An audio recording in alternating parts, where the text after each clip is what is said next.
তবে দুইটা বিষয়ে আমি অনুশাসন দিয়েছি, তালিকা প্রস্তুত করে সেই হিসাবে তাদেরকে আইনে আওতায় নিয়ে আসা প্রণয়ন করা হচ্ছে এবং আনবায়াস তালিকা প্রণয়ন করা হচ্ছে। সেটা আমরা স্ক্রুটিনি করে তাদেরকে আইনের আওতায় আমরা সহযোগিতা দেবেন এবং সহযোগিতা পাবো।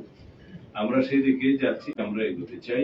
আশা করি আপনারা খুব শীঘ্রই আমাদের কর্মকাণ্ড। আমরা বিগত সময় দেখছি যে পুলিশের শৃঙ্খলা কি পরিমাণ সহযোগিতা বা প্রত্যাশা করতে পারে তার আগের সরকার আছে না, সেটা নিশ্চিত করবেন কিনা? এখন জনগণের সুতরাং আগের সাথে তুলনা করলে চলবে না। দ্বিতীয়ত, এখন যে প্রশ্ন আপনি তুললেন যে একজন ওসি সরাসরি মন্ত্রীকে ফোন করবে কিনা, সেটা আমরা এলাও করি না।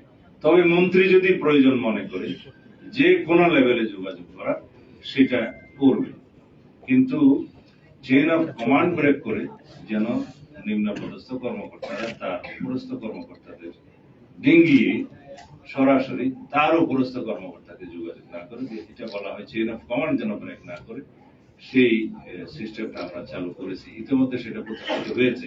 এই মেসেজ আমাদের ডিপার্টমেন্টের সবার কাছে গিয়েছে।